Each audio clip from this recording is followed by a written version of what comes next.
네, 안녕하세요. 이정엽 변호사입니다. 오늘 세무사 시험 기출문제 해설이에요. 자, 모든 문제를 다 볼 수는 없고 한 문제당 한 2개 내지 1개, 뭐 많이 보면 한 4개까지 보는 것도 있고 건너뛰는 것도 있을 거예요. 뭐 시험 보신 분들이 이걸 듣겠죠? 궁금하니까. 좀 난이도는 아마 기출문제집 풀어봤을 때 난이도보다는 높다고 느꼈을 거예요. 어려웠을 거야. 내가 봐도 그래요. 근데 그럴 수밖에 없는 게, 기출문제집은 15년치 기출이잖아요. 뭐 제 책은 15년치예요. 다른 선생님 책 보시는 분들은 뭐 또 좀 다를 수가 있겠죠. 근데 출제 경향이 옛날에는 그 법 조문을 그대로 넣어놨어요. 지문화 시켰어. 변형을 하지 않고. 그러면서 이제 뭐 있다를 없다로 바꾸고, 뭐 간주한다를 추정한다로 바꾸고, 뭐 이렇게 뭐 5년인데 10년이라고 하고, 뭐 6개월인데 뭐 3개월이라고 하고, 뭐 요런 것만 살짝 바꿨지. 어쨌든 문장 자체가 그대로였어. 그래서 이걸 정확하게 내용을 이해하지 못해도 그 문장들을 눈에 계속 익혀놓으면은 문제를 맞출 수가 있었어요.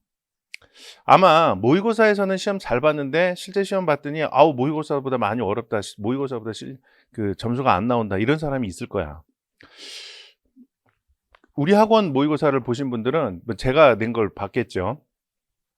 아마 4회까지는 점수가 잘 나왔을 거예요. 4회까지는 기출문제 지문 갖고 뒤섞어 갖고 냈거든.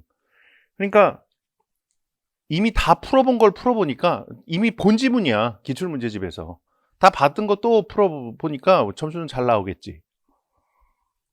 하지만 그게 자기가 완벽하게 알아서 맞추는 게 아닌 것들이 상당히 있을 거예요. 물론 완벽하게 알아서 맞추는 것도 있겠지. 근데 그렇지 않은 것도 있을 거라고. 눈에 익어갖고 익숙해서 맞추는 것들이 있을 거라고요. 근데 이제 5회, 6회는 이제 5회는 이제 내가 만든 문제고 6회는 변호사 시험 문제로 냈죠. 상당히 어려웠을 거예요. 특히 변호사 시험 문제로 낸 거는 문제도 길고 그래갖고 많이 어려웠을 거야. 근데 거기서는 상당히 어렵게, 문제 자체도 어렵지만 더 어렵게 느낀 이유가 문장 자체가 눈에 익숙하지 않거든. 내용은 세무사 시험 기출문제에서 물어보는 그 내용 갖고 만든 거야.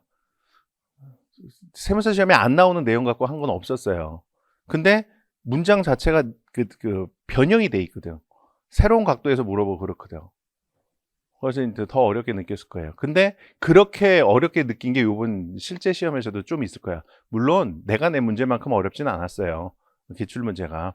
근데 그런 면에서도 어려움이 좀 있었을 거라고. 이게 요즘 출제 경향이 그래요. 작년에도 그렇고 올해도 그렇고 조문이나 판례를, 특히 조문이죠, 그대로 지문화 시키질 않아. 그 내용을 알고 있는 사람이 맞출 수 있게끔 문장을 좀 변형한다거나 다른 거랑 비교를 한다거나 아니면 다른 내용이랑 이렇게 복합시켜 갖고 헷갈리게 만든다거나 이런 것들이 많이 나온다고요.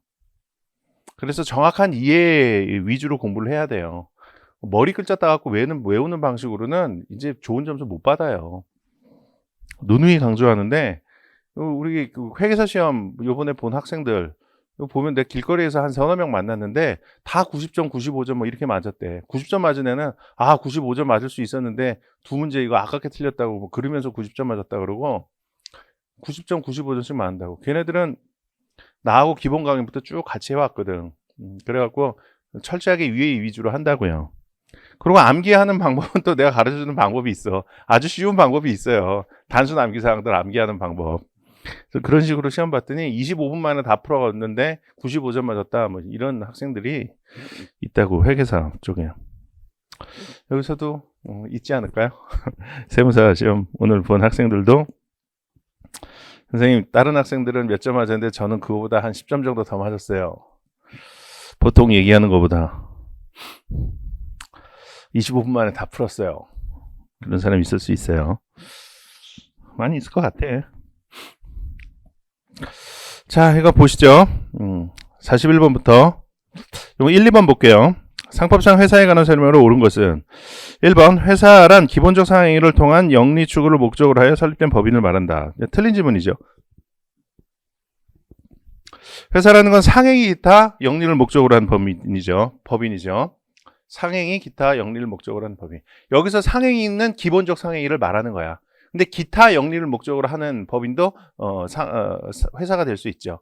여기서 기타, 영리를 목적으로 하는 회사는 무슨 회사예요?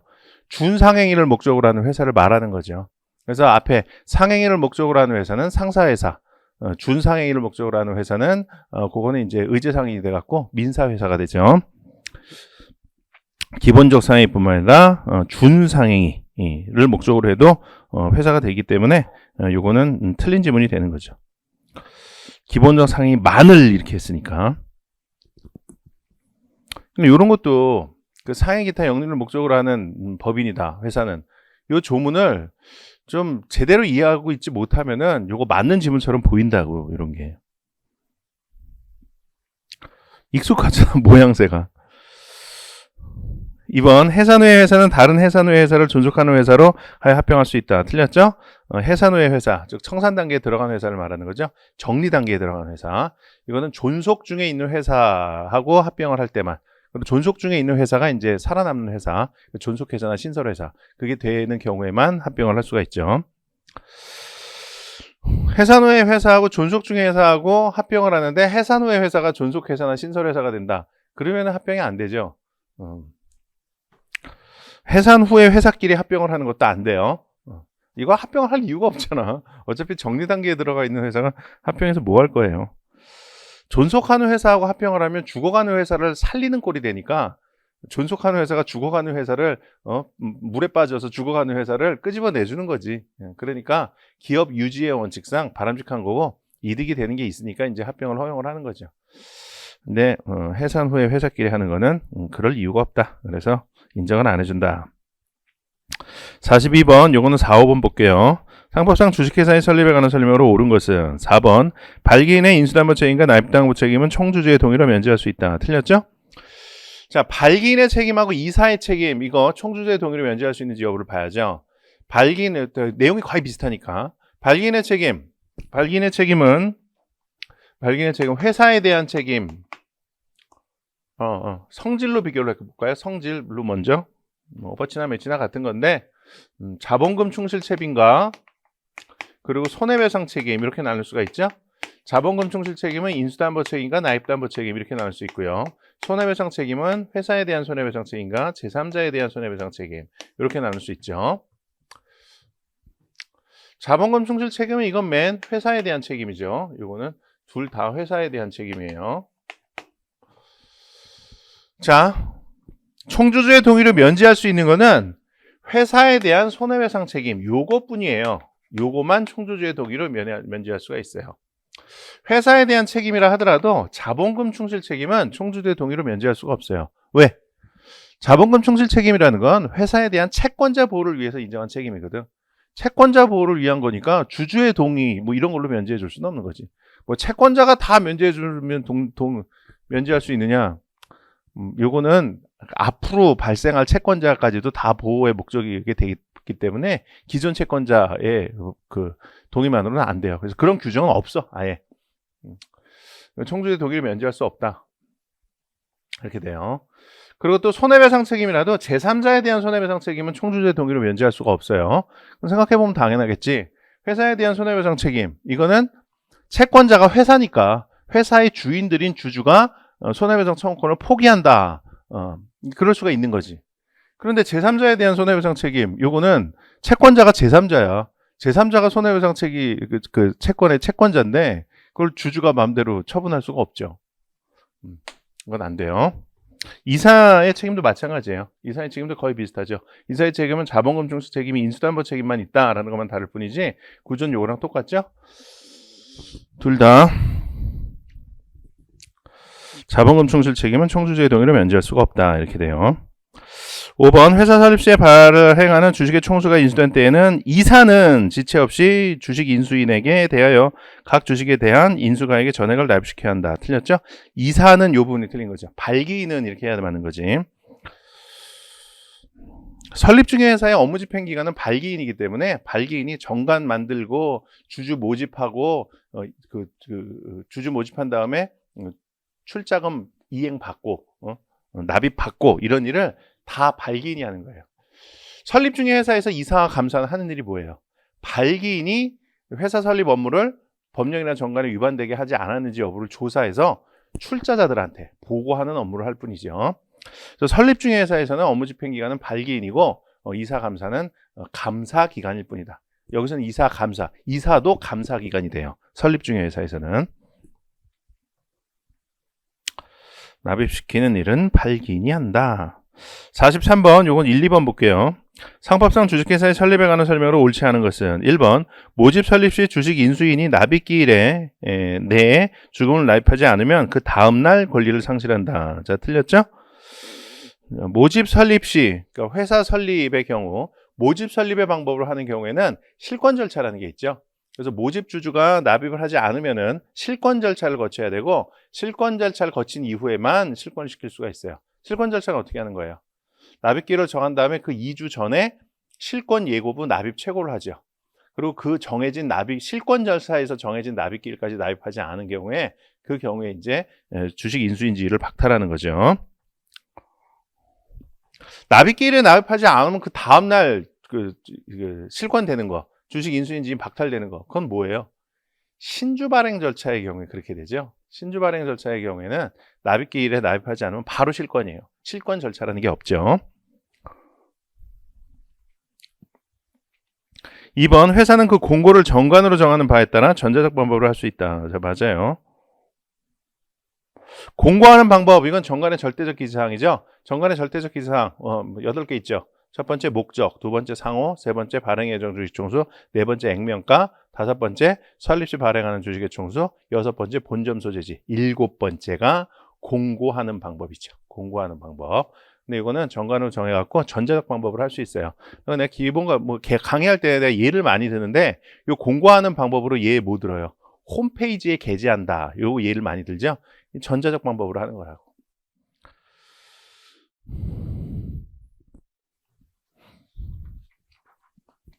(44번) 이거는 2, 5 볼게요. 상법상 주식회사의 자본금에 관한 설명으로 옳은 것은 2번, 무액면 주식을 발행하는 회사가 설립 이후 주식을 발행하는 경우 2, 3회는 주식 발행가액 전액에 대해 자본금을 계상할 수 있다. 자, 맞죠? 그 무액면 주식을 발행하는 회사에서 자본금은 어떻게 정해져요? 주식을 발행할 때마다 발행가액의 일부 금액을 자본금으로 계상하죠. 그러니까 설립 시에 일부 계상을 하고, 그다음에 신주 발행할 때는 그 신주 발행하면서 그 발행가액의 일부를 또 자본금으로 계상하고, 그러니까 점점 이렇게 늘어나는 거죠. 신주를 발행할 때마다. 근데 제한이 있죠. 발행가액의 2분의 1 이상이 되는 금액을 자본금으로 계상해야 되죠. 여기서 발행가액이라는 발행가액의 총액을 말하는 거죠. 발행가액의 총액의 2분의 1 이상이 되는 것을 금액을 자본금으로 계상을 해야 된다. 2분의 1 이상 되면 되니까 자본금 발행가액의 전액을 자본금으로 계상하는 것도 가능하게 되는 거죠. 옛날 같았으면 이런 게 그런 식으로 나와있다. 무액면 주식을 발행하는 회사는 발행가액의 총액의 2분의 1 이상이 되지 않는 금액을 자본금으로 계상할 수도 있다. 이렇게 해놓고 틀린 지문을 하고 그랬다고. 거의 가르쳐 주다시피 했다고. 근데 이거는 전액으로 할 수 있다 이렇게 하니까 2분의 1 이상 계상해야 된다는 게 자기가 머릿속에서 끄집어내야지. 그걸 알고 있으면은 이건 틀렸다는 걸, 맞았다는 걸 알 수 있는 거고. 그렇죠. 5번, 액면 주식을 발행하는 회사는 기 발행된 액면 주식의 한 주 액면 금액은 변경하지 않은 채 한 주 액면 금액을 감액하여 신주로 발행할 수 있다. 자, 틀렸죠. 액면가는 정관에 기재를 해야 되죠. 그리고 액면가는 모든 주식에 대해서 다 똑같아요. 설립 시 발행하는 주식이나 신주 발행 시 발행하는 주식이나 액면가는 다 똑같고요. 그리고 보통주나 종류주나 이것도 액면가는 다 똑같아요. 발행가는 다 다를 수 있지. 회사 설립 시 발행가하고 신주 발행 시 발행가는 다 다를 수 있고요. 그 다음에 보통주하고 종류주식, 이거 발행가 다를 수 있어요. 종류주식 간에도 발행가는 다 다를 수 있지. 하지만 액면가는 모든 주식에서 다 똑같아야 된다.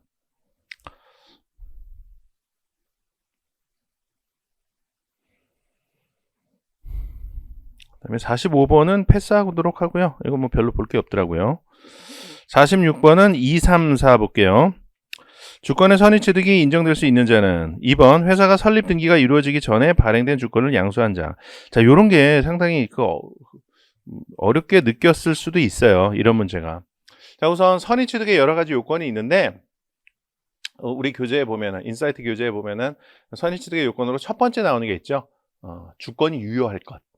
주권 자체가 무효면은 그럼 선의취득이 인정이 안 돼요. 그거와 관련된 거야. 우선 그거를 캐치를 해내야 돼요. 2번 지문을 알려면 2번, 3번, 4번 뭐 거의 비슷한데 우선 주권이 유효해야 선의취득이 가능하다. 이걸 알아야 되고 그 다음에 2번 지문에서는 회사 설립 등기가 이루어지기 전에 발행된 주권을 양수한 자. 자, 이거는 회사 주권의 효력 발생 전에는 주권을 발행할 수 없다. 이 내용을 다 알아야 되죠. 그리고 발행했을 때 효력이 어떻게 되는가까지도 알아야 되죠. 주권은 주식이 효력을 발생된 이후에는 지체 없이 발행을 해야 돼요. 회사 설립 시에는 설립 등기 이후에 지체 없이 발행해야 된다. 신주 발행 시에는 납입기일의 다음 날이 되면 지체 없이 발행을 해야 된다. 이렇게 되죠. 하지만 주식이 효력이 발생되기 전에는 발행하면 안 돼. 지체 없이 하라 그랬다고 뭐 미리 해놓는다. 안 돼요. 하면 안 되는데 발행을 하면 효력이 없어요. 주권은 무효예요. 주권이 무효가 돼. 이건 무효기 때문에 이 주권은 선의취득의 대상이 될 수가 없죠. 3번 재권 판결 선결 이후에 분실된 그 주권을 양수한 자. 재권 판결의 효력이 어떻게 돼요? 재권 판결을 하면은 주식에 붙어있던 주권에 붙어있던 주식이 떨어져 나가죠. 떨어져 나가서 재권 판결 취득자가 그 주식의 점유자로서의 지위를 취득하게 되죠.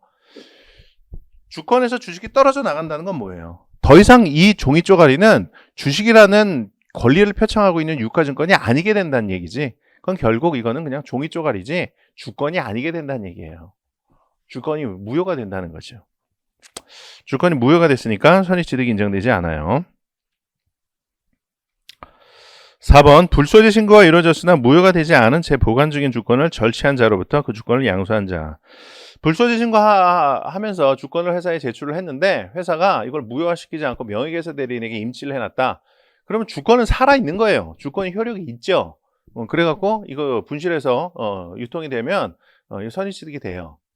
그래서 내가 기본 강의하면서 이 명의계사 대리인에게 임치할 수 있도록 한 제도는 상당히 잘못된 제도다. 이거는 주권 불소지 제도의 취지에 반한다. 이런 얘기하면서 비판을 했었죠. 그래서 그거 꼭 알아두라 그랬죠. 이게 분실돼 갖고 유통돼 버리면 선의취득의 대상이 돼서 불소지 신고를 한 주주가 주주지위를 상실할 위험이 있는 거다. 임치하면 원래 불소지 신고라는 게 주권 분실에 의해서 주권 분실한 다음에 선의취득의 대상이 돼버려 갖고 주주지위를 상실할 위험을 없애기 위해서 하는 건데 이 명의계사 대리인에게 임치하도록 하면은 그 위험을 그냥 상존시키는 거기 때문에 이거는 잘못된 제도다. 그런 얘기하면 했었죠. 그러면서 선의취득의 대상이 된다는 얘기를 했었어요.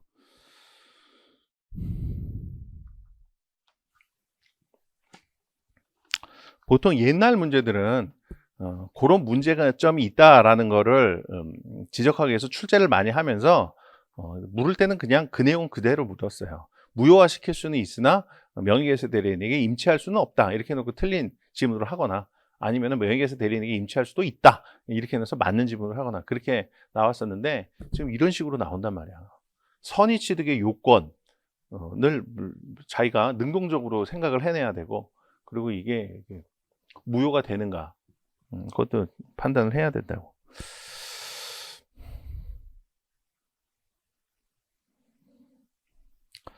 (47번) 2번 3번 볼게요. 상법상 비상장 주식회사의 상한 주식에 관한 설명으로 옳은 것은 2번 회사가 상한 주식을 발행하더라도 회사의 자본금은 증가하지 않는다. 자, 틀렸죠. 상한 주식 발행하면 상한 주식 발행한 주식 수의 액면가를 곱한 만큼 자본금이 증가를 하죠. 근데 요것도 헷갈리면 안 돼요. 상한 주식의 경우 상환을 할 때는 자본금이 감소하지 않죠. 상환을 하면은 상한 주식이 소각돼서 없어지기 때문에 발행주식 총수가 줄어들고 그러면은 자본금 이퀄 액면가 곱하기 발행주식 총수다. 이 공식에 따랐을 때 자본금이 감소돼야 될 것 같은데 감소되지 않죠. 근데 그거에 익숙한 사람도 정확하게 알지 못하고 어떻게 상한 주식은 이거 자본금 감소 안 되는데 자본금 이퀄 액면가 곱하기 발행주식 총수 이 공식이 깨지는 건데 이것만 어렴풋이 알고 있으면 이것도 맞는 지문이라고 잘못 생각해. 그거는 상환할 때 얘기고, 이건 지금 발행이잖아요. 발행할 때는 자본금은 증가하는 거죠. 3번 모회사가 상한 주식을 발행한 경우 모회사는 상한 주식 취득의 대가로 모회사가 보유한 자회사의 주식을 교부할 수 있다. 자, 맞죠? 상한 주식의 경우 현물 상환을 할 수가 있죠. 현물 상환. 현물 상환이라는 건 뭐예요? 상환이라는 건 원래 상한 주주한테 돈 주고 상한 주식 받아다가 없애버리는 거거든. 소각해서 없애버리는 거거든. 돈 대신 유가증권, 기타 재산으로 주고 상한 주식 받아갖고 없애버리는 거. 그게 이제 현물 상환이죠. 상환의 대가로 금전 이해 재산, 유가증권 등을 줄 수 있다. 그럼 모회사가 자회사의 주식, 이것도 하나의 유가증권이니까 그걸 상환의 대가로 줄 수도 있는 거예요. 현물 상환을 할 수 있다라는 얘기죠. 이거는.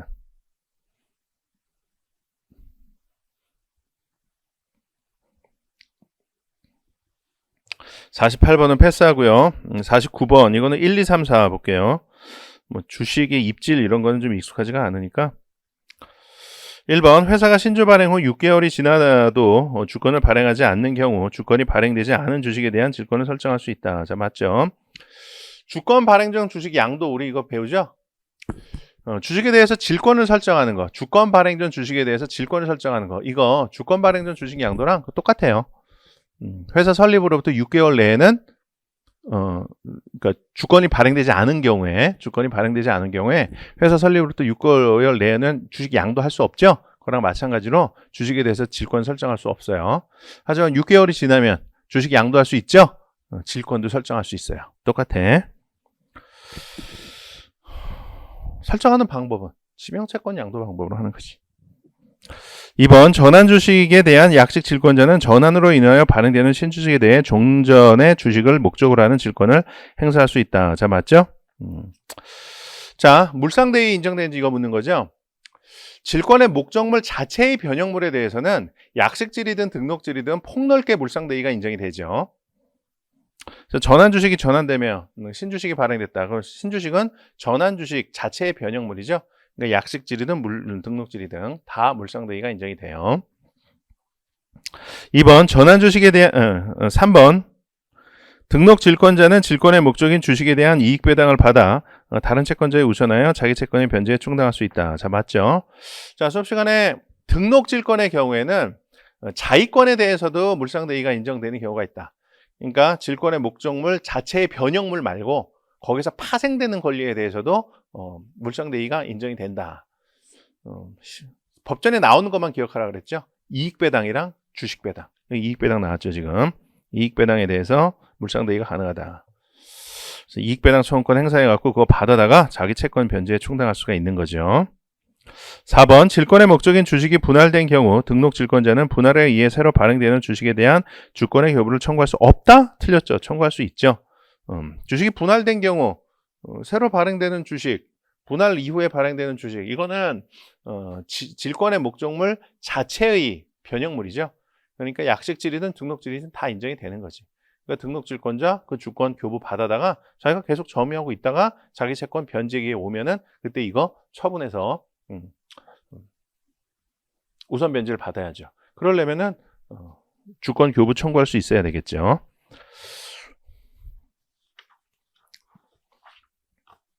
50번, 요건 4, 5번 볼게요. 주주명부상 주주인 갑은 자신의 소유인 A 주식회사의 주식 일반주의 주권을 을에게 양도하였다. 그러나 아직 을의 명의로 명의개설가 이루어지지 아니한 경우에 관한 설명으로 옳지 않은 것은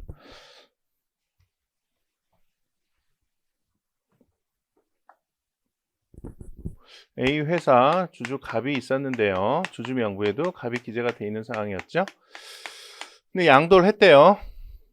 얘가 이제 주주가 됐는데 아직 주주 명부상으로는 갑이 주주로 남아 있어요.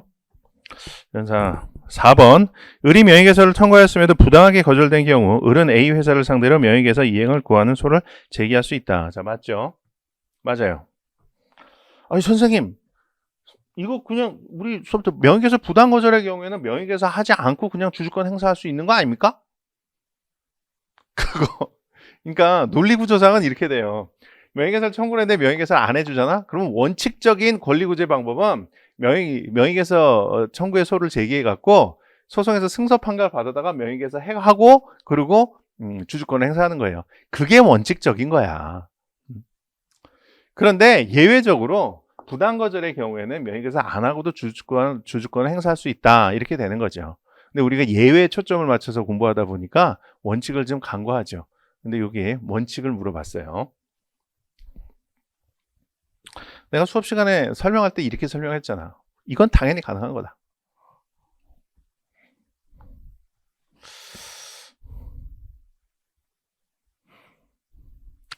(5번) 갑이 주식을 양도하였음을 알지 못한 A 회사가 갑에게 주식 배당을 한 경우 그 배당의 효력이 있다.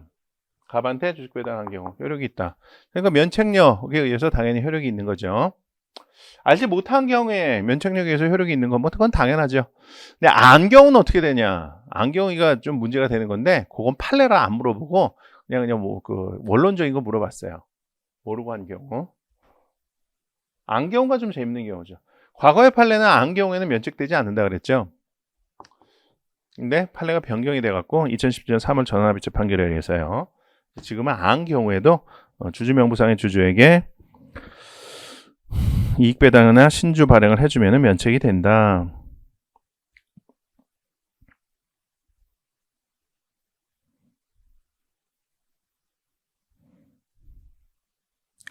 자, 51번, 요건 3, 4번 볼게요.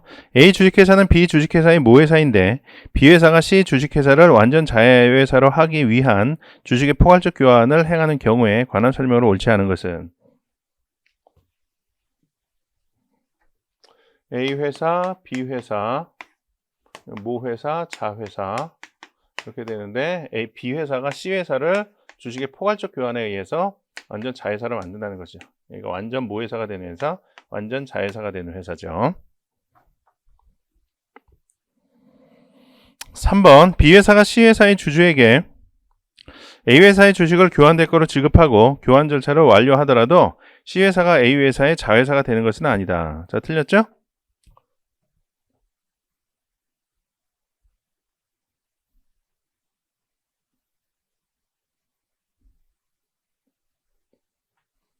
뭐 대가를 뭐를 주는지와 상관없이 주식 교환이 완료가 되면 B회사는 C회사의 모회사가 되잖아요. 그러면 C회사는 A회사의 자회사로 취급이 되죠. 자, 모자회사 관계 세 가지 유형이 있죠. 근데 이건 3유형에 해당이 되죠. 3유형. 1유형은 A회사가 B회사의 주식을 발행주식 총수의 50%를 초과해서 보유하고 있다. 이거죠. 2유형은 지금 A회사, B회사? 뭐 A회사, B회사로 볼게요. 요건 이제 일반론으로 얘기하는 거니까. 요건 지금 A회사, B회사 간에 모자회사 관계가 있는가 그걸 보는 거예요. A회사는 B회사의 주식을 50% 초과해서 보유하고 있지 않아요. 근데 A회사와 S회사가 모자회사 관계에 있는데 A회사와 B회사가 각각은 A회사와 S회사가 각각은 B회사의 주식을 50%를 초과해서 보유하고 있지 않지만 26%, 27% 이렇게 되는 것처럼 모회사와 자회사가 보유한 다른 회사의 주식을 합치면은 다른 회사 발행주식 총수의 50%를 초과하는 경우 그 다른 회사는 모회사의 자회사로 보죠. 자, 3유형이 이제 여기에 해당하는 거죠. 모회사와 자회사가 있는데 다른 회사 모회사는 다른 회사의 주식을 전혀 보유하고 있지 않아요. 근데 자회사가 다른 회사의 주식을 발행주식 총수의 50%를 초과해서 보유하고 있으면 이 다른 회사는 모회사의 자회사로 보죠. 이렇게 돼요. 여기에 해당하는 거죠. 모자회사 관계에 있었는데 주식의 포괄적 교환을 하면 B회사가 C회사에 대한 완전 모회사가 되고 하니까 요 유형이 되는 거지. C회사는 A회사의 자회사가 되는 거예요. 이런 것도 모자회사 관계 유형이 세 가지 있다. 이 세 번째 유형을 알아야 되고 주식의 포괄적 교환의 효력도 알아야 되고 이 두 가지가 이제 짬뽕이 돼 있는 지문이죠. 아주 뭐 괜찮은 지문이죠. 기본적인 사항을 물으면서도 약간 응용을 하니까 개인적으로 이런 문제를 좋아해요. 내가 만든 문제들은 대체적으로 이런 식이야. 근데 모든 지문이 다 그러니까 어렵게 느껴지는 거지. 자, 그 다음에 4번 볼 차례죠.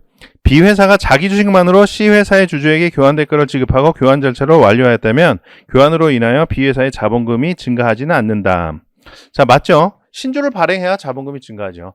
자본금 이퀄 액면가 곱하기 발행주식 총수잖아요. 그러니까 액면가가 증가하거나 발행주식 총수가 증가하거나 둘 중에 하나가 돼야 자본금이 증가를 하는 거지.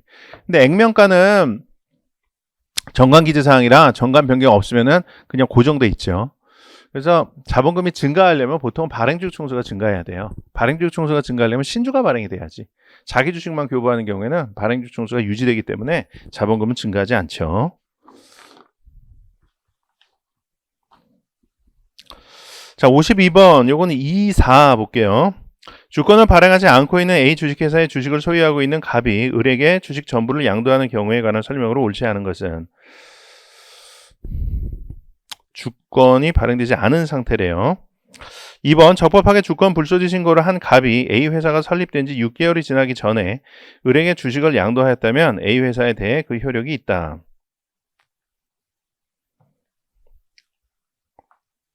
틀렸죠. 이거는 뭐 주권 불소지 신고 이거는 사실 뭐 함정 비슷한 거죠. 그냥 주권 발행 전 주식 양도에 관한 거예요. 주권 발행 전 주식 양도 주식이 효력 발생했을 때로부터 6개월 동안 할 수가 없죠. 그래서 이때는 했다 하더라도 회사의 관계에서 무효죠. 그냥 그거야. 그냥 아까 얘기했던 거 6개월 지나면 할 수 있다 뭐 이건데 이건 지금 6개월 지나지 않았으니까 그냥 무효예요. 불소지 신고를 해서 발행하지 않았다. 뭐 그래도 마찬가지예요.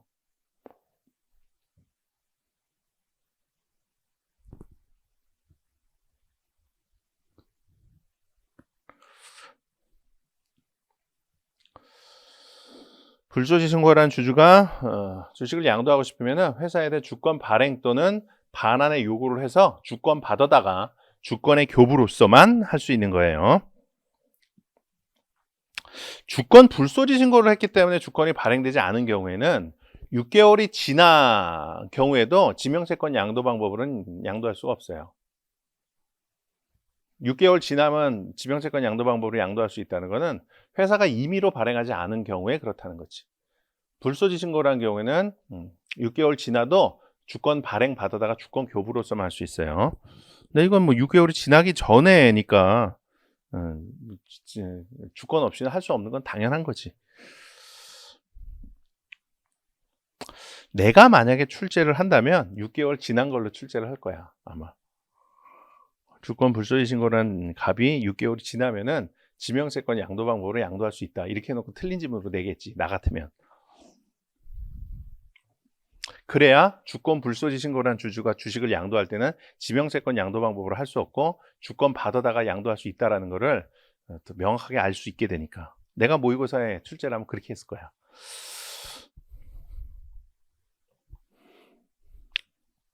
(4번) A 회사가 설립된 지 6개월이 지난 후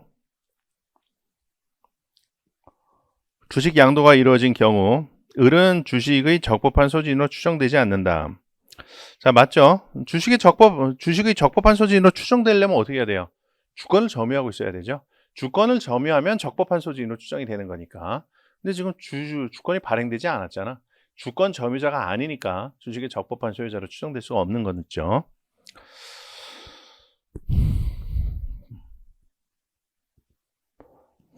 그 다음에 53번, 요건 5번만 볼게요. 문제가 기네요.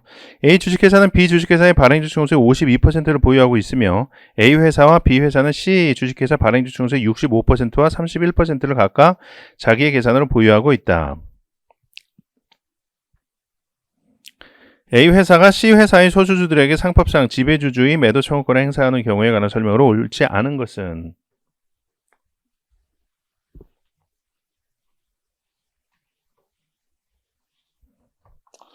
지금 C회사의 주식을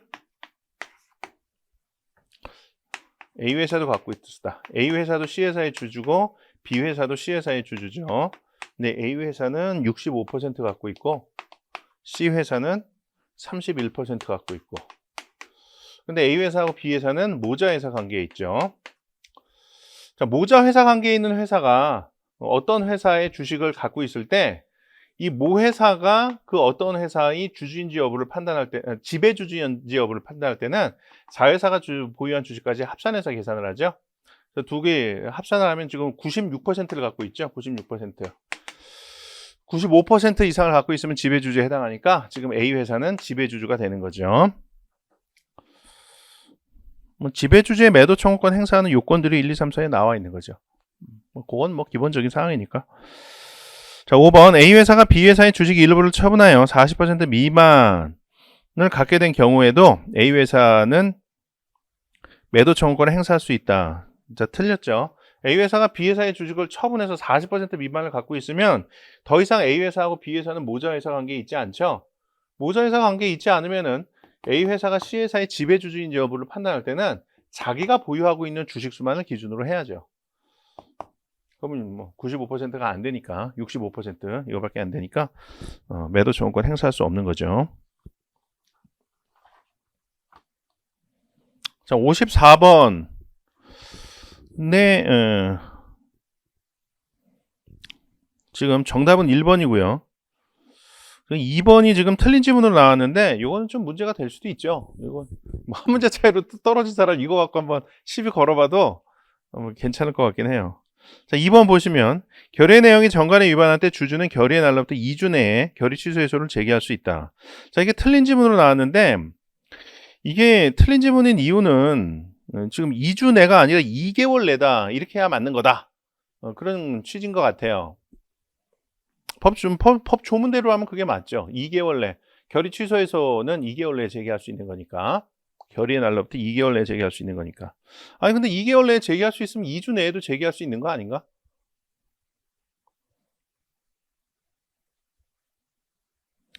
이런 질문은 2주 내에 결의 취소 해소를 제기하지 않으면 안 된다. 이렇게 쓰면은 명확하게 틀린 질문이죠. 근데 2주 내에 결의 취소 해소를 제기할 수 있다.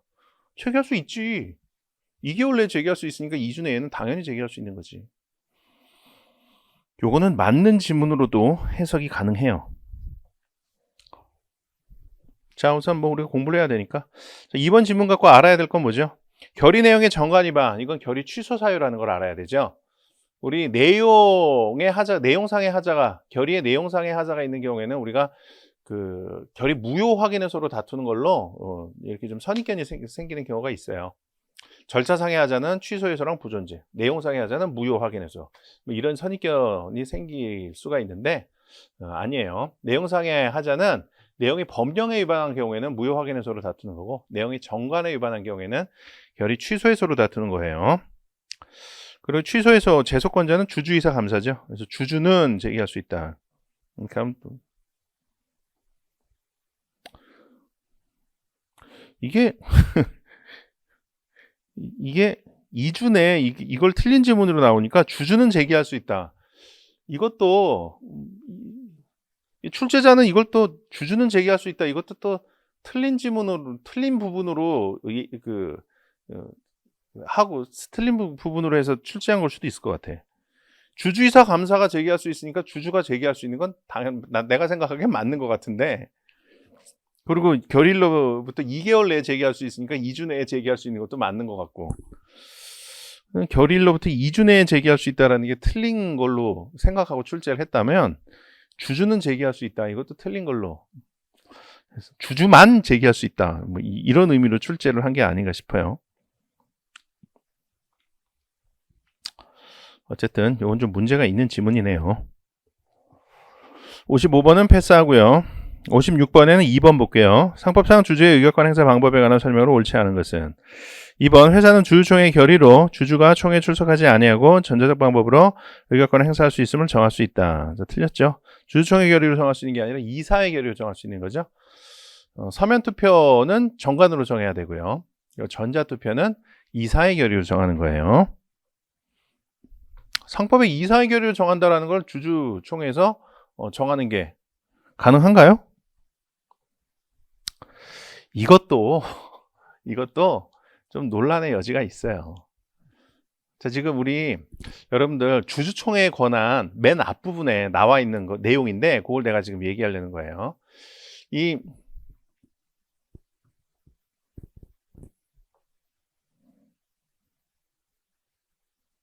요거는 그렇네. 요거는 틀린 지문이 맞네요. 내가 순간 잘못 생각했네. 요거는 틀린 지문이네요. 네, 맞아요. 이사의 결의로 정해야지 주주총회 결의로 정하는 건 아니다. 57번, 요거는 4번 볼게요. 상법상 비상장회사 이사의 책임을 추궁하는 주주의 대표소송에 관한 설명으로 옳은 것은 4번, 대표소송을 제기한 주주가 패소한 때에는 악의가 없는 경우에 회사에 대하여 손해를 배상할 책임이 없다. 자, 맞죠? 대표소송에서 패소한 원고는 악의가 있는 경우에 한해서만 회사에 대해서 손해배상 책임을 진다. 이렇게 나와 있죠, 법조문에는. 그러니까 악의가 없는 경우에는 손해배상 책임이 없다. 이건 맞는 지문이죠.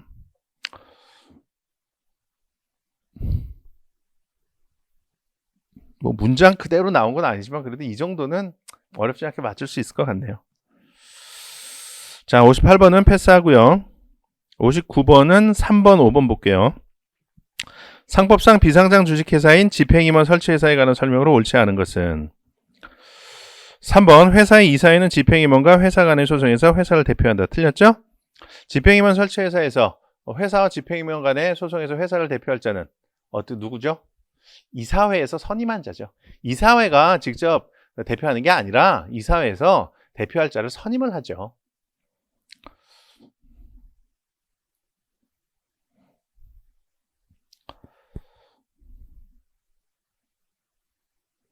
명확하게 알고 있어야 돼요.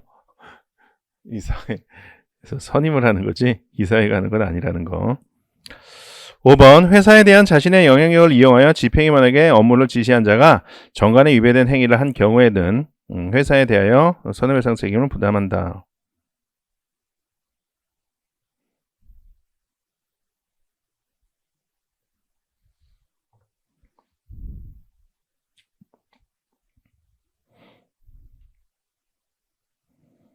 이건 좀 이상한 지문이에요. 이게 지금 업무집행 지시자의 책임을 묻는 것 같거든요. 근데 업무집행 지시자의 경우에는 그 지시를 받은 사람이 법령이나 정관에 위반해서 회사에 손해를 끼친 경우에, 그런 경우에 그 지시를 받은 사람이 책임을 지는 건 당연하고 업무집행 지시자도 책임을 진다라는 거거든. 근데 여기서는 업무집행 지시자가 직접 정관에 위반한 행위를 했을 때 그때 손해배상 책임을 부담한다 이렇게 나와 있어요.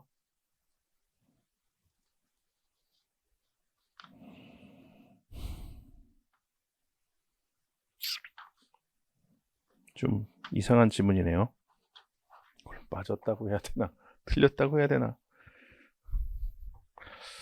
자, 60번 상법상 반대회사의 주식매수 청구권에 규정된 경우를 모두 고른 것은 자, 주식매수 청구권 인정되는 사안 다 구조조정과 관련된 거죠. 영업양도 374조 1항 각호요. 영업양도 등 영업양도 양수 경영임 손익공동계약 뭐 임대차 뭐 이런 것들 그거하고 합병 분할합병 주식교환 주식이전 요게 이제 주식매수 청구권이 인정되는 것들이죠. 근데 여기에서 간이 소규모 이런 거 나오면은 주식매수 청구권이 인정되는지 여부를 또 별도로 검토를 해줘야 되겠죠. 간이 합병 등, 뭐 간이 합병, 간이 영업양도, 뭐 간이 주식교환 이런 것들의 경우에는 주식매수 청구권에 관해서는 특별한 규정이 없기 때문에 양쪽 회사에서 다 인정이 되죠. 합병의 경우에는 존속회사, 소멸회사에서도 다 주식매수 청구권이 인정이 되는 거고요. 주식교환의 경우에도 이쪽, 저쪽 완전 모회사, 자회사 다 인정이 돼요. 영업양도 등도 마찬가지고요. 근데 소규모 합병 등의 경우에는 어떻게 돼요? 이 경우에는 존속회사 주주한테는 주식매수 청구권이 인정이 안 되죠.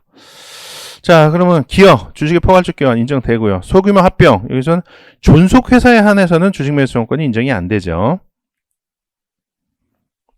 간이 주식교환, 간이 합병, 간이 주식교환 이런 거에서는 주식매수 청구권이 다 인정이 되는 거고요. 간이 합병도 마찬가지고 소규모 주식교환 여기서는 인정 안 되죠. 완전 모회사가 되는 회사에서 인정이 안 되는 거지. 61번 요거는 5번 볼게요.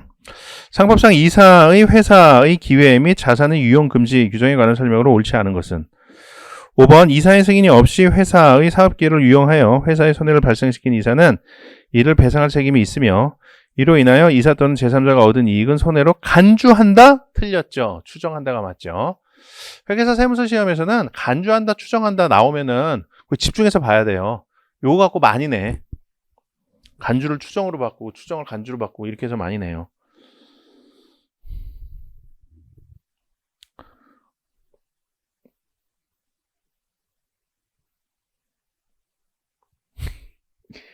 이게 지금 문제를 학생이 시험 보고 이거를 네. 아니에요. 자, 62번. 요거는 3번 볼게요. 상법상 주주총회의 결의 요건에 관한 설명으로 옳은 것은 3번 주식회사는 주주총회 특별 결의에 의하여 유한 책임 회사로 조직을 변경할 수 있다. 자, 틀렸죠. 자, 조직 변경 할 수 있는 경우가 언제 있나요? 조직 변경 할 수 있는 경우는 딱 6가지죠. 한 명 회사가 합자 회사로 조직 변경한다. 합자가 한 명으로 한다. 요거 하나 하고 요거 이제 인적 회사끼리 하는 거고요. 물적 회사에서는 주식회사가 유한회사로, 유한회사가 주식회사로 이렇게 할 수 있죠. 주식회사가 유한책임회사로, 유한책임회사가 주식회사로 이렇게 조직 변경할 수 있죠. 하나, 둘, 셋, 넷, 다섯, 여섯. 이렇게 6가지만 할 수가 있어요. 이거 하는 요건은 어떻게 되느냐? 전부 다 사원 전원의 동의가 요구가 돼요. 사원 전원의 동의. 자, 그런데 유독 요거 하나만 예외가 있죠. 요거 하나만. 요것도 원칙은 유한회사 사원 전원의 동의가 있어야 돼요. 근데 요거는 정관에 의해서 사원총회 특별 결의로 가름할 수가 있죠. 요런 예외가 있어요. 이거 말고는 다 사원 전원의 동의예요. 63번 이건 2, 3, 5 볼게요. 상법상 이사의 소집에 관한 설명으로 옳은 것은 2번 이사의 소집권이 없는 이사가 이사의 소집권 있는 이사에게 이사회 소집을 청구하였음에도 정당한 이유 없이 이사의 소집을 거절하는 경우에는 그 이사는 법원에 이사의 소집권자의 재지정을 청구할 수 있다. 틀렸죠? 자기가 직접 그냥 소집을 하면 되죠. 자, 이사의 소집권 누구한테 있느냐? 각 이사한테 있다. 이게 원칙이죠. 근데 예외적으로 소집권자인 이사를 정할 수가 있죠. 소집권자인 이사. 요거는 이제 이사회 결의로 정하죠. 이사회 결의로. 이 경우에 다른 이사가 소집을 하려면 어떻게 되냐? 여기 나와 있는 이대로 하는 거죠. 소집권자인 이사한테 소집을 청구를 한다. 얘가 정당한 이유 없이 소집을 안 해주면 자기가 직접 소집을 한다. 이렇게 하면 되죠. 예외적으로 이건 이제 이사가 하는 게 원칙이고요. 예외적으로 이제 감사가 소집을 할 수도 있고요. 집행임원이 할 수도 있죠. 집행임원이. 근데 감사의 경우에는 법원의 허가가 요구되지 않죠. 집행임원의 경우에는 법원의 허가가 요구가 되죠. 그리고 절차는 얘가 하는 절차는 거의 비슷해요. 이사 또는 소집권자가 있는 경우에는 소집권자인 이사 얘한테 소집을 청구하고 얘네들이 소집 안 해주면은 자기가 할 수 있는 거야. 자기가 직접. 그런데 감사는 법원의 허가 없이 그냥 바로 하면 되는 거고 자기가 소집하면 되는 거고 집행임원은 법원의 허가를 받아서 소집을 해야 되는 거고 그런 차이가 있죠. 3번 집행임원 설치회사의 집행임원이 이사에게 적법하게 이사의 소집을 청구하였음에도 이사가 지체 없이 이사의 소집 절차를 밟지 않으면 집행임원은 법원의 허가 없이 이사를 소집할 수 있다. 틀렸어요. 법원의 허가를 받아야만 할 수가 있어요. 5번 감사는 적법하게 이사에게 이사의 소집을 청구하였음에도 이사가 지체 없이 이사의 소집을 하지 않은 경우에는 감사는 법원의 허가를 얻어 이사를 소집할 수 있다. 틀렸죠? 법원의 허가가 필요 없어요. 자, 요거 내가 수업하면서 강조를 했던 게 요 두 개가 지금 균형이 안 맞는다.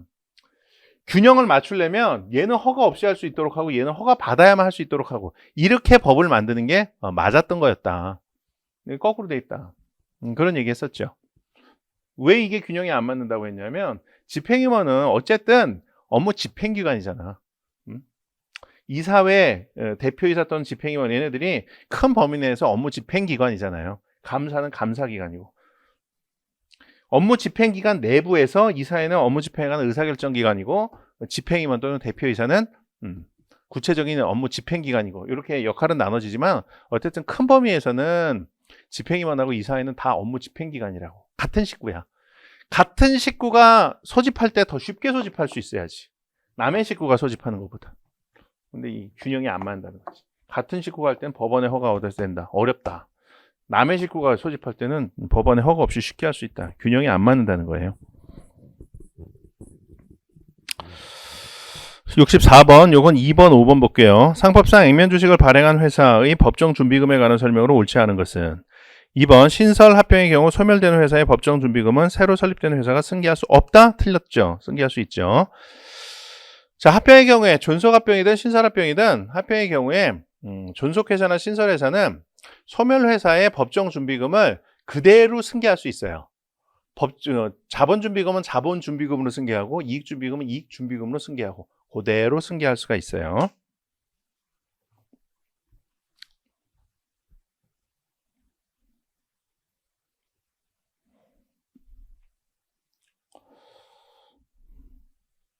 5번 자본금을 결손 보전에 충당하는 경우에는 자본준비금과 이익준비금 중 어느 것이든 사용할 수 있다. 자, 맞아요.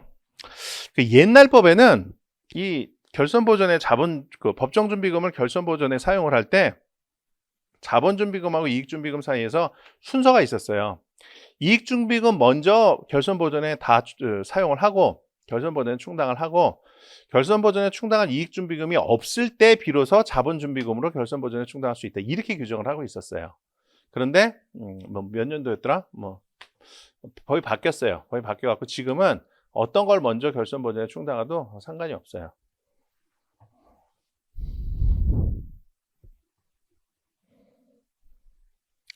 (65번) 요건 1번 보시죠. 상법상 자본금 1천억 원 미만인 상장회사의 소주주주권 행사를 위한 주식 보유 비율 중 옳지 않은 것은 1번이 정답이죠.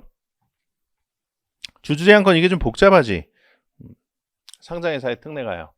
자본금이 1,000억 원 이상인 상장회사랑 미만인 상장회사 이렇게 나눠갖고 1,000억 원 미만의 경우에는 1000분의 10이고 1,000억 원 이상의 경우에는 1000분의 5죠. 6개월 이상 계속 보유해야 되고요. 물론 이제 의결권 없는 주식을 제외하고 하는 거예요. 이건 1000분의 20이라고 했으니까 틀린 거지. 1,000억 원 미만이라고 했으면은 1000분의 10이죠. 요거 소수주권 특례 내가 4가지만 외우라 그랬죠. 대표소송 관련된 거, 대표소송, 다중대표소송 요거는 아주 중요하니까 이건 철저하게 암기해야 된다. 그 다음에 주주제한권이랑 집중투표권이랑 회계장부 열람권. 요거는 A급, 요거 2개는 B급, 요건 C급이야. 그래서 요거는 B급이니까 B급까지는 적어도 외워라. 집중투표하고 주주제한권까지는. 그리고 공부를 좀 꼼꼼하게 하고 싶으면은 회계장부 열람 등사권까지도 외우시면 좋다라고 했었죠. 근데 여기서 보니까 이사의 위법행위 유지 청구권 나오고요. 이사 해임 청구권, 그 다음에 회사의 업무 재산상태 검사인 선임 청구권 요런 것까지도 다 출제가 됐죠. 하지만 내가 외우라고 한 것만 외웠으면 정답은 맞출 수 있었어.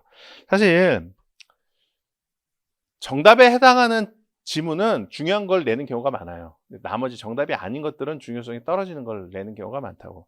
그러니까 여러분들이 시험 보다가 그런 것도 하나의 요령이야. 사실 공부가 많이 돼 있는 학생도 있고 적게 돼 있는 학생도 있겠지.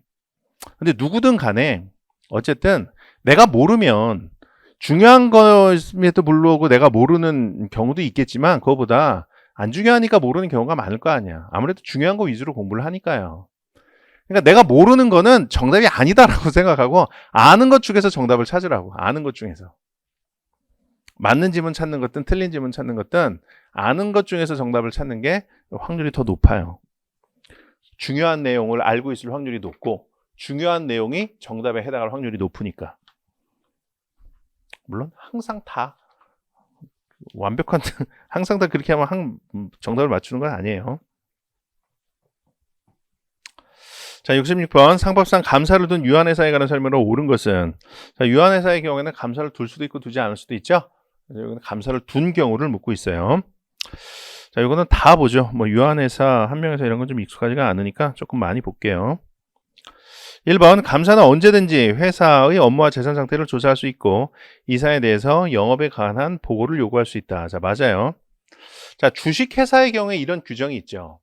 주식회사의 경우. 주식회사의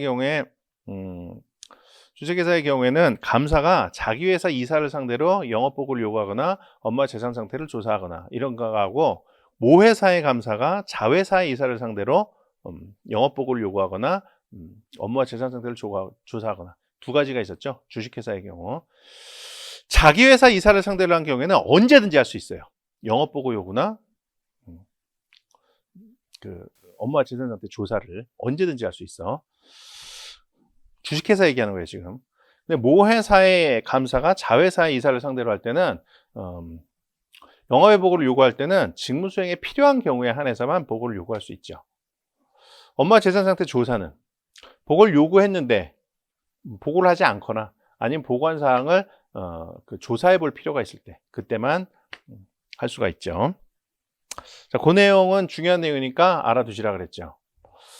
이게 지금 그거랑 거의 비슷한 내용이 나와 있죠.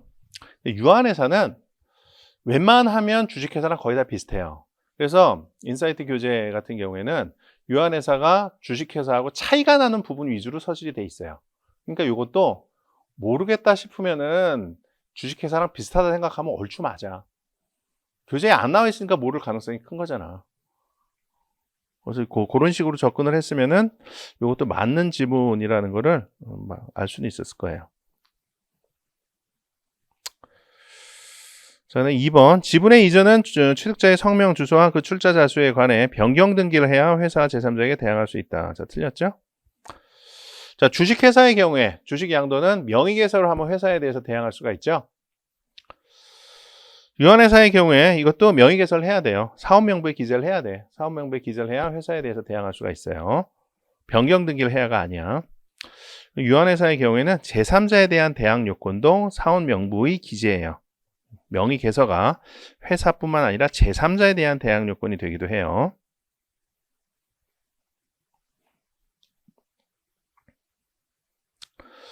주식회사의 경우 제3자에 대한 대항 요건은 뭘까요? 주권 발행 전 주식 양도의 경우에는 제3자에 대한 대항 요건은 확정일자 있는 증서에 의한 통지 승낙 뭐 이런 거 배운 적이 있는데 주권이 발행된 경우에는 그건 제3자에 대한 대항 요건 배운 적이 없네요. 배운 적 없는 거 맞아.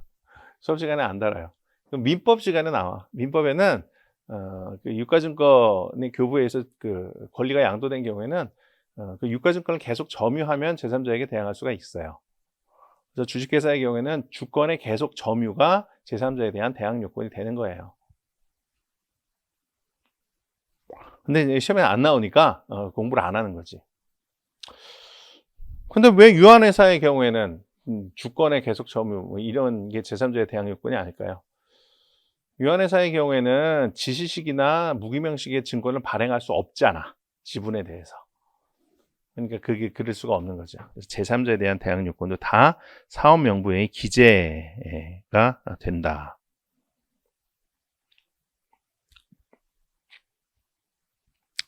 (3번) 회사가 이사에 대해 소를 제기하는 경우에는 감사는 회사를 대표할 자의 지정을 법원에 신청해야 된다. 틀렸죠? 사원총회가 회사를 대표할 자를 선임을 하죠. 사원총회가.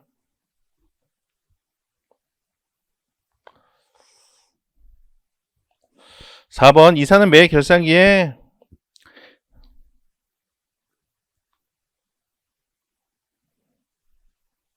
이 회사를 유한회사에서 이사와의 소에서 회사를 대표할 자는 감사가 있든 없든 상관없이 항상 사원총회에서 선임하는 거예요. 감사가 있으면 감사가 하고 감사가 없을 때만 사원총회에서 선임한다? 이거 아니에요.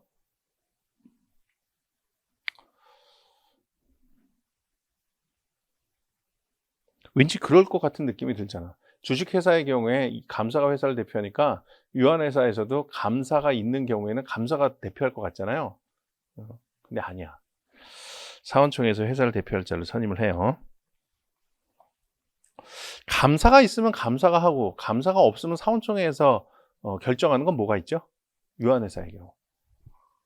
자기거래 승인이 그렇죠. 자기거래 승인. 자기거래 승인은 그렇게 해요. 감사가 있을 때는 감사가 자기거래 승인 여부를 결정을 해요. 감사가 없을 때는 사원총회에서 결정을 하죠. 통상결의로요. 4번 이사는 매 결산기에 대체대조표와 손익계산서 등을 작성하여 정기총회의 회일로부터 2주간 전에 감사에게 제출해야 된다. 틀렸어요. 4주 전에 제출해야 돼. 4주. 주식회사의 경우에는 6주 4주죠. 대표이사가 6주 전에 감사한테 제출해야 되고요. 그리고 감사는 감사를 다 마친 다음에 제출 받은 날로부터 4주 내에 다시 대표이사한테 반환을 해야 되죠. 근데 유한회사는 4주 3주예요. 4주 3주. 총회일로부터 4주 전까지 이사가 감사한테 재무제표 등을 제출을 하고요. 그리고 감사가 감사를 마치면은 자기가 받은 날로부터 3주 내에 다시 이사한테 돌려줘야 돼요. 상당히 지엽적인 문제죠. 개인적으로 이 66번이 가장 어렵게 느끼지 않았을까 싶어요. 평상시에 공부를 많이 안 하는 부분이라. 자, 5번 사원총회 결의의 목적사항에 대해서 서면 또는 구두로 총사원에 동의한 때에는 서면에 의한 결의가 있는 것으로 추정한다. 자, 틀렸죠? 두 군데가 틀렸죠. 서면 또는 구두로 이 부분이 틀렸죠. 서면으로 이렇게 해야 되는 거지. 구두로는 안 돼요. 다음에 추정한다가 아니라 간주한다죠. 간주한다. 이건 이제 서면결이에요. 이거는 유한회사 부분에서는 심도 있게 안 배우지만 우리 주식회사에서 다 배워요. 주식회사의 경우에는 소규모 회사에 한해서만 서면결의가 인정이 되죠. 소규모 회사의 경우에 그러니까 자본금총액 10억 원 미만인 주식회사 경우에 주주 전원이 동의하면 서면에 의한 결의를 할 수가 있죠. 그리고 서면 동의의 서면 결의 간주라는 게 있죠. 그 안건에 대해서 주주 전원이 동의하면은 서면에 의해서 동의하면 서면 결의가 있는 것으로 간주한다 이런 게 있죠. 근데 요거 설명하면서 항상 내가 그 얘기를 하죠. 유한 회사의 경우에는 자본금의 액수와 상관없이 항상 이 서면 결의와 서면 동의 요게 주식회사의 소규모 회사랑 똑같이 인정이 된다. 그 설명 들었으면 이제 요거는 맞출 수가 있는 거지.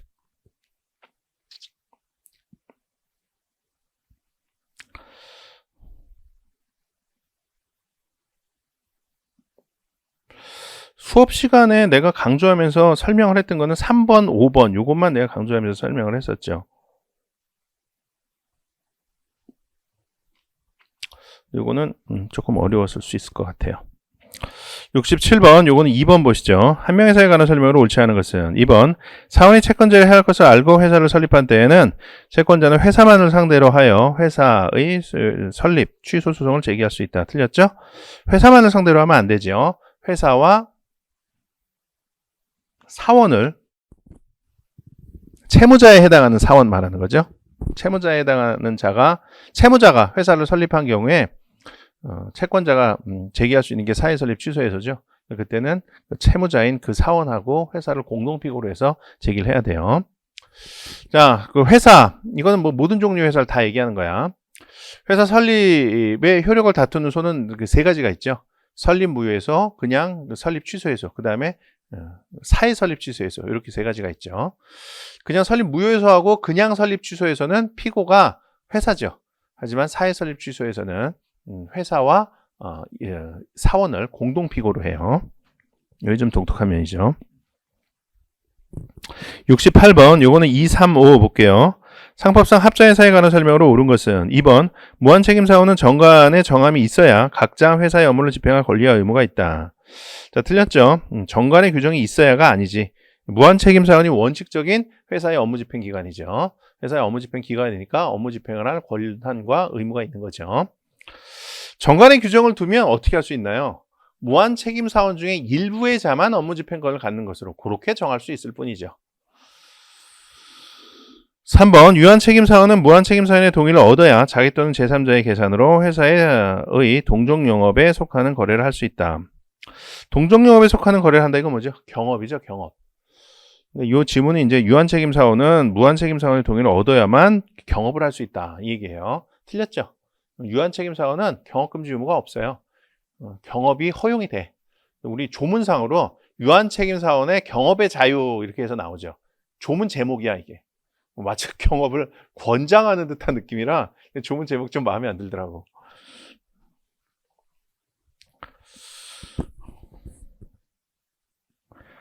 (5번) 유한책임사원의 사망으로 그 지분을 수인의 상속인을 상속하는 경우 그 사원의 권리 행사는 공동으로 한다. 자, 틀렸어요.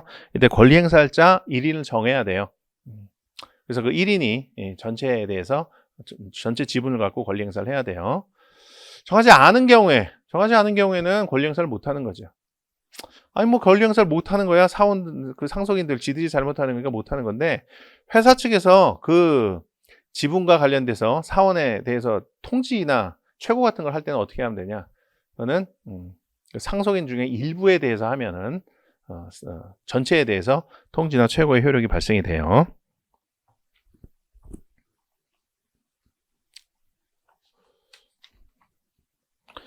비슷한 얘기 어디서 들어본 것 같죠? 어디서 들어봤지? 주식의 공유에서 그런 얘기 들어봤죠. 주식을 공유하는 경우에 그런 경우에 전체 주식에 대해서 권리를 행사할 자 1인을 정해야 되죠. 그사가 권리를 행사도 하고 그다음에 회사도 그자한테 통지나 최고를 해줘야 되죠.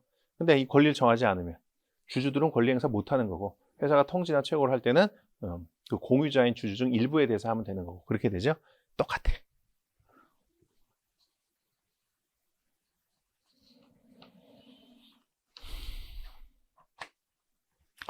69번 2, 4, 5 볼게요. 상법상 회사의 조직 변경에 관한 설명으로 옳은 것은 2번 합자회사의 유한책임사원이 전부 퇴사하여 무한책임사원이 1인만 남은 경우 무한책임사원을 새로 가입시켜 합자회사로 계속할 수 있다. 다 틀렸죠? 이거는 딱 읽어보면 바로 틀린 줄 알아야지.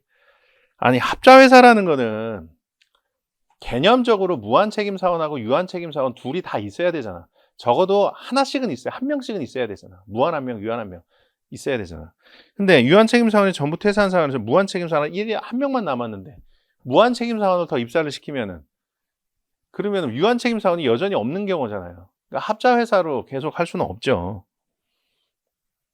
이러한 경우에는 무한책임사원을 새로 가입시켜갖고 한 명 회사로 할 수는 있지. 한 명 회사로. 조직을 변경해서 한 명 회사로 할 수는 있어요. 아니 선생님, 한 명 회사나 무한책임사원만 있으면 되는 거니까 무한책임사원은 새로 영업 안 하고 한 명 있는 그 무한책임사원이 그냥 한 명 회사 해도 되는 거 아닙니까? 뭐 굳이 무한책임사원 새로 가입시켜야 됩니까? 한 명 회사의 경우에는 사원이 2인 이상 있어야 되죠. 우리 이거는 1인 회사 부분에서 공부를 하지. 1인 회사 허용성 그래갖고 한 명이랑 합자는 1인 회사가 허용되지 않는다. 주식 유한책임사는 1인 회사가 허용된다. 이런 거 많이 공부를 했었죠. 한 명 회사는 1인 회사가 허용이 안 된다고. 그래서 무한책임사원 1인만 남았을 때는 한 명 회사로 계속을 하려면은 무한책임사원을 가입을 시켜야 돼요. 뭐 추가적인 설명을 좀 한 거예요. 합자회사로 계속할 수 있다. 이건 뭐 명백하게 틀린 거지. 4번 이것도 좀 어려운 질문이죠. 조직 변경을 한 경우에는 본점 및 지점 소재에서 2주간 내에 변경 전의 회사는 해산 등기를, 변경 후의 회사는 설립 등기를 해야 조직 변경의 효력이 발생한다. 자, 이 해산 등기, 설립 등기를 해야 조직 변경의 효력이 발생한다. 이건 맞아요. 근데 등기 기간이 틀렸어. 본점에서는 2주간 내에, 지점에서는 3주간 내에 해요. 이건 너무 지엽적인 문제죠.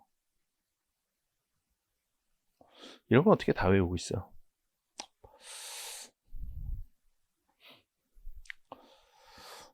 나 같으면 안 해요. 이런 거 안 해. 사실 이건 몰라도 마지막 5번 질문만 안 하면 문제는 맞출 수 있잖아. 5번 질문은 수업 시간에 엄청 강조를 하던 거잖아요. 뭐 엄청까지는 아니지만 강조를 하던 거잖아. 유한회사에서 주식회사로 조직 변경 시 발행하는 주식의 발행가액의 총액은 회사에 현존하는 순자재원을 총하지 못한다. 맞죠? 유한이 주식으로 바뀌는 경우, 그러한 경우에는 주식회사가 이제 새로 주식을 발행하죠. 이 발행가액의 총액, 이 발행가액의 총액이 순자산 이상이어야 돼요. 아니, 순자산 이상이면 안 되지. 순자산 이하여야 돼요. 초과하지 못해. 거꾸로 되면 어떻게 되죠? 주식이 유한으로 조직 변경할 때, 그때는 자본금을 기준으로 하죠. 자본금이 순자산을 초과하면 안 되죠. 자본금 충실의 원칙상 그렇죠. 70번 상법상 유한책임회사에 관한 설명으로 옳은 것을 모두 고른 것은 기억, 니은, 리을 볼게요. 기억, 유한책임회사는 그 지분의 전부 또는 일부를 양수할 수 있다. 틀렸죠? 양수할 수 없어요. 유한책임회사가 지분의 전부 또는 일부를 양수하면 그 지분이 없어져. 자, 회사가 자기 회사 지분을 양수하는 거, 그게 허용되는가? 여기서 한 명 합자회사, 이건 인적회사이기 때문에 회사가 지분을 양수한다라는 건 생각을 할 수가 없는 거죠. 지분 양수를 생각할 수 있는 건 물적회사, 주식, 유한책임. 요 세 개인데 이거 어떻게 되나 보자고요. 주식회사에서 회사가 자기 지분을 양수한다는 건 뭐라고 불러요? 자기 주식 취득이라고 불러죠. 자기 주식 취득. 이건 원칙적으로 금지되죠.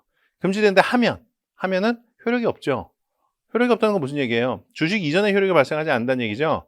그러니까 기존의 주주가 그냥 주주지위를 계속 갖는 거예요. 그 주식은 살아있는 거야. 그 주식은 살아있는 상태에서 기존 주주가 주주지위를 계속 갖는다. 그렇게 되지. 그리고 주식회사의 경우에는 예외적으로 허용되는 경우가 있죠. 허용되는 경우에는 회사가 자기 주식을 취득하게 되지. 허용되는 경우는 두 가지가 있죠. 배당 가능이익에 의한 경우와 특정 목적에 의한 경우, 그 두 가지가 있죠. 유한회사는 거의 비슷해요. 취득이 금지돼요. 자기 지분 취득이 금지돼. 취득하면 마찬가지로 무효예요. 예외적으로 허용되는 경우는 주식회사의 특정 목적에 의한 자기 주식 취득에 해당하는 경우 중에 몇 개가 유한회사에서도 허용이 돼요. 그 다음에 유한책임회사 이 경우에는 어떻게 되냐, 취득을 하면 주식 자체가 없어져요. 소멸해버려. 예외적으로 허용할 수 있는 경우도 없고요. 니은, 사원은 다른 사원의 동의를 받지 않으면 그 지분의 전부를 타인에게 양도하지 못한다. 자, 맞는 지문이에요. 자, 요거 아니 선생님 이거 틀린 지문 아닙니까? 업무집행자인 사원이 있는 경우에 업무집행자가 아닌 사원이 지분을 양도할 때는 업무집행자인 사원의 동의만 얻으면 되는 거잖아요. 이게 원칙이지만 예외도 있으니까 이렇게만 써놓으면 틀린 거 아닌가요? 이건 맞는 지문으로 봐야 돼요. 왜냐하면 조문에 이렇게 나와 있거든. 조문의 1항에 이렇게 나와 있어요. 1항에. 그리고 2항에 이제 방금 얘기한 그게 나오는 거야. 업무집행자가 아닌 사원이 지분을 양도할 때는 업무집행자인 사원의 동의만 얻으면 된다. 2항에 그렇게 나와요. 1항 조문이 이거랑 똑같아. 법 조문을 그대로 지문화 시켜놨는데 그걸 틀렸다고 말할 수는 없어. 그래서 내가 수업할 때도 다른 사원 전원의 동의가 요구하는 게 원칙이다. 다만 예외적으로 이런 경우가 있다. 이런 식으로 설명을 하잖아요. 리을, 업무집행자는 다른 사원 과반수의 거래가 있는 경우에만 자기 또는 제3자의 계산으로 회사가 거래할 수 있다. 자, 맞죠? 자기 거래하려면 다른 사원 과반수의 결의가 있어야 돼요.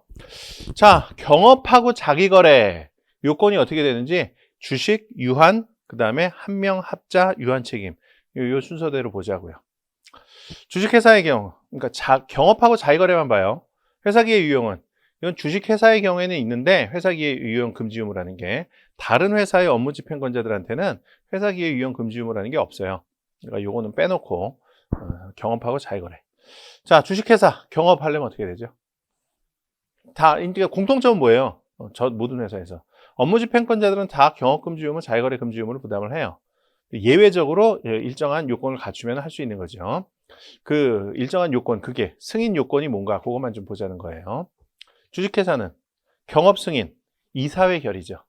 이사회 결의 요건은 과반수적 과반수 찬성이에요. 자기거래는 이것도 이사회 결의죠. 이건 3분의 2 이상의 찬성이죠. 유한회사는 어떻게 돼요? 경업 승인은 사원총회 결의에 의해서예요. 자기거래는 감사가 있으면 감사가 하고 감사가 없으면 사원총회 결의로 하죠. 나머지 세 개는 다 똑같아요. 나머지 세 개는 한명회사에서 규정돼 있고 합자 유한 책임회사는 한명회사 규정을 준용을 하고 있는데 내용은 지금 이거예요. 경업은 다른 사원 전원의 동의가 필요하다. 자기거래는 다른 사원 과반수의 결의만 있으면 된다. 71번 상법상 주식의 소각 분할에 관한 설명으로 옳지 않은 것은 이건 1번만 볼게요. 회사가 보유하는 자기 주식을 이사의 결의에 의해 소각하는 경우에는 채권자 보호 절차를 밟아야 한다. 틀렸죠?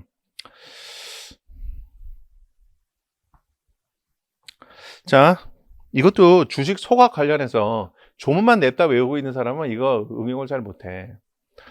주식의 그러니까 조문은 어떻게 돼 있어요? 주식의 소각은 자본금 감소의 절차에 따라서 한다. 이렇게 돼 있죠. 원칙이. 다만 예외적으로 이사의 결의로 자기 주식을 소각한 경우에는 그러하지 아니하다. 자본 감소 절차를 거치지 않아도 된다 이런 얘기죠. 자본 감소 절차가 뭔지를 알아야 되겠지. 그럼 자본 감소 절차는 원칙적으로 주주총회 특별 결의를 거쳐야 되고 채권자 보호 절차를 거쳐줘야 되죠. 그게 자본 감소 절차죠. 그러니까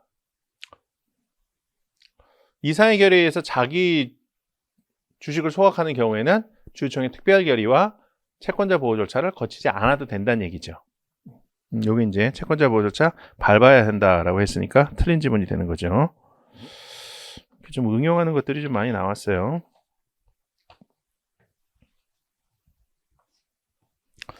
(72번) 요거는 2, 3, 4 볼게요.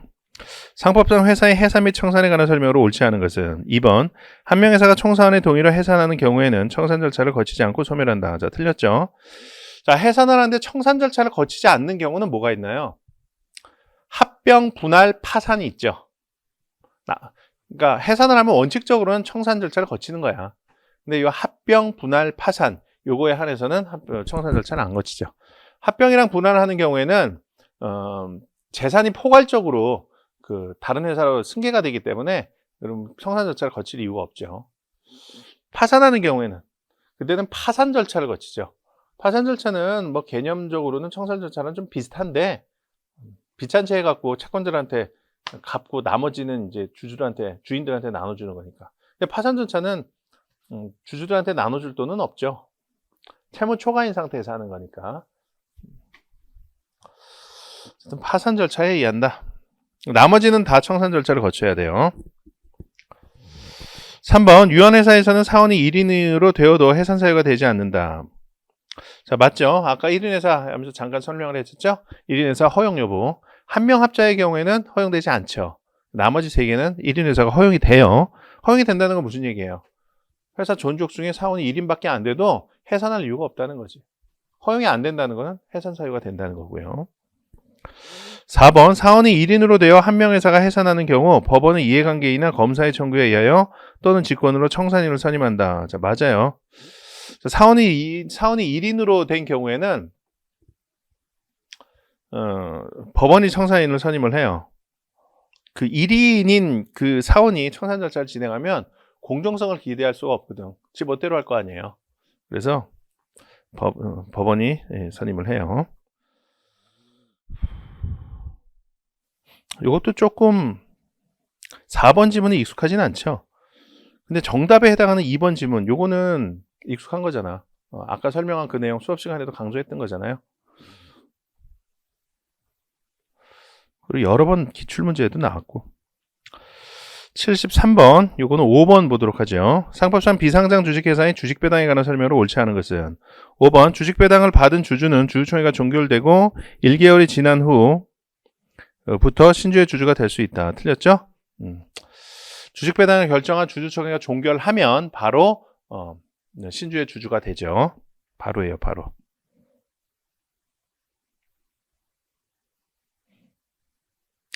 배당하면서 1개월 얘기는 언제 나오죠?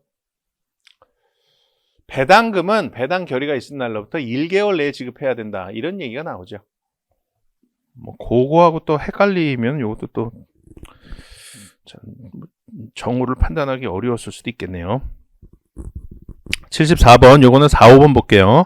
상법상 신주의 위법, 불공정 발행에 관한 설명으로 옳지 않은 것은 4번, 신주 발행으로 인한 변경 등기가 있은 후에 아직 인수하지 아니한 주식은 회사가 인수한 것으로 본다. 틀렸죠?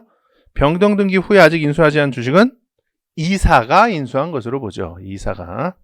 이사의 인수담보 책임, 이걸 말하는 거죠. 신주 발행의 경우에는 이사가 자본금 충실 책임을 지죠. 근데 이사가 부담하는 자본금 충실 책임은 인수담보 책임으로 한정이 되죠. 인수담보 책임은 언제 발생하느냐? 주식이 효력 발생할 때 인수되지 않은 주식이 있으면 바로 발생하느냐? 아니죠. 납입기일의 다음날 바로 발생하는 게 아니에요. 그로부터 좀 지나갔고 변경 등기를 한 경우에 뭔가 변경 등기를 잘못했을 때 인수되지 않은 주식이 있는데 이거를 간과하고 다 인수돼서 납입된 것처럼 변경 등기를 한 경우에, 그런 경우에 변경 등기 잘못한 부분에 한해서 이사가 인수담보 책임을 부담을 하죠. 5번 신주 발행 무효의 판결이 확정된 때에는 회사는 신주의 주주에 대하여 그 납입한 금액을 반환하여야 한다. 자, 맞죠? 회사가 돈 받고 신주 줬는데 신주가 무효가 됐으면 돈 받은 거 돌려줘야지. 당연하겠죠? 자, 그런데 신주 발행한 다음에 신주 발행 무효 판결이 날 때까지 주식이 유통될 수가 있잖아. 유통된 경우에는 애초에 신주를 인수한 사람한테 반환해 줄까요? 아니면은 현재 주주한테 반환해 줄까요? 현재 주주한테 반환해 주죠.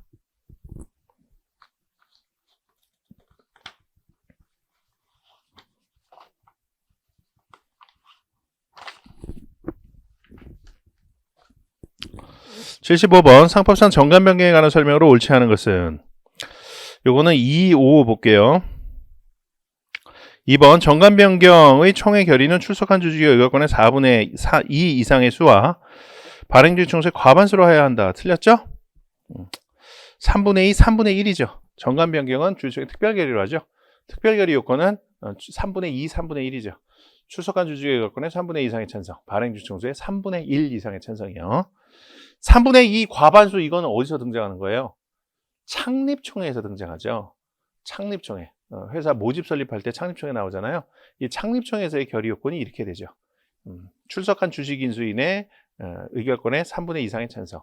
인수된 주식 총수의 과반수의 찬성 이렇게 되지. 5번 회사가 발행할 주식의 총수를 변경하기 위해서는 정관 변경이 필요하다. 자, 맞죠?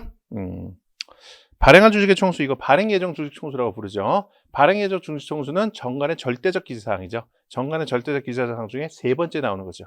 첫 번째 목적, 두 번째 상호, 세 번째가 발행 예정 주식 총수죠. 정관 기재사항이기 때문에 이걸 변경하려면 정관 변경 절차를 거쳐야 된다.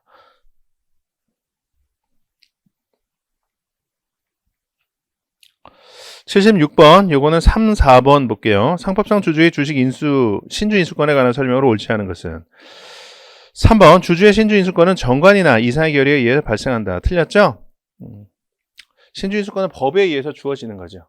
법에 주주 배정 방식으로 하는 게 원칙이다. 제3자 배정하려면 예외적으로 정관의 규정이 있거나 정관의 규정이 있고 그리고 경영상 목적 달성에 위해서 필요한 경우가 된다. 이렇게 나오죠. 주주 배정의 원칙이라는 얘기가 주주한테 신주 인수권이 인정된다는 얘기예요. 주주한테 신주 인수권이 인정되기 때문에 주주 배정 방식으로 하라는 거야. 그거는 동전의 안뒷면과 같은 거고 같은 얘기예요. 같은 얘기. 법에 의해서 인정되는 거예요. 1, 2번 지문이 맞다라는 거를 알았으면 3번 지문이 틀렸다라는 건 당연히 알아야 돼요. 논리적으로. 1, 2번 지문 한번 읽어보세요. 주주 배정이 원칙이다. 제3자 배정은 예외로 할 수 있다. 지금 이 얘기야. 1번 지문이 주주 배정 원칙이다고 2번 지문이 제3자 배정은 예외적으로 할 수 있다는 얘기야. 그러면은 3번 지문, 주주의 신주주권은 법에 의해서 보장된 거다라는 거를 알 수 있어야죠.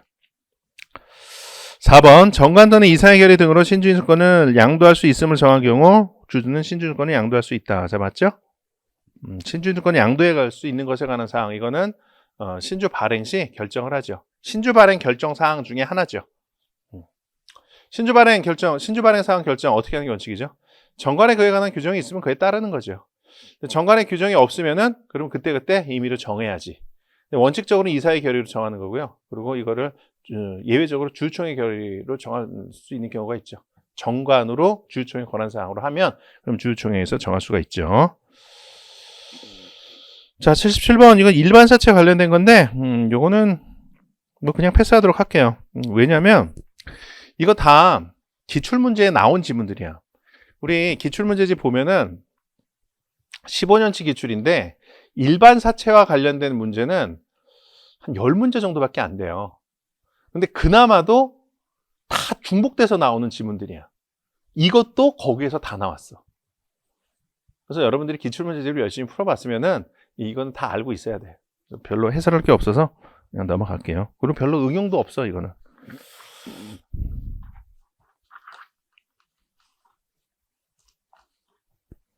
(78번) 이건 5번만 보도록 하죠. 상법상 신주주권물 사채에 관한 설명으로 옳지 않은 것은 5번 신주주권물 사채를 발행하는 경우에는 사채 납입이 완료된 때로부터 본존 소재에서 2주간 내 법정사항을 등기해야 한다. 자, 맞아요. 자, 사채를 발행했다. 사채 발행은 원칙적, 일반 사채는 등기사항이 아니에요. 전환 사채하고 신주주권물 사채, 이거는 등기사항이라는 거, 그거 기억을 해두세요. 등기사항이다. 왜 그러냐? 이거는 잠재적으로 신주 발행이 예정이 돼 있죠. 신주 발행이 예정이 돼 있기 때문에 그 이해관계인들이 알아야 될 필요가 있어요. 79번은 패스하고요. 80번 이거는 2번 4번 볼게요. 상법상 회사의 합병에 관한 설명으로 옳지 않은 것은 2번 유한회사가 주식회사를 존속회사로 하여 합병하는 경우에는 법원의 인가를 얻어야 한다. 자, 맞죠? 유한이 주식될 땐 법원의 인가 얻어야 된다. 그 다음에 주식이 유한될 때는 주식이 유한회사하고 주식회사하고 합병해서 그 유한회사가 존속회사가 되는 경우에는 법원의 인가를 얻어야 된다. 그런 요건이 있죠. 법원의 인가가 아니라 사채 상환을 완료해야 된다. 이런 요건이 있죠. 4번 합병후에서의 제소기간은 합병 등기가 있은 날로부터 3개월 이내다. 틀렸죠? 6개월 이내죠. 자, 이렇게 해설 강의 마치도록 하겠습니다. 수고하셨습니다.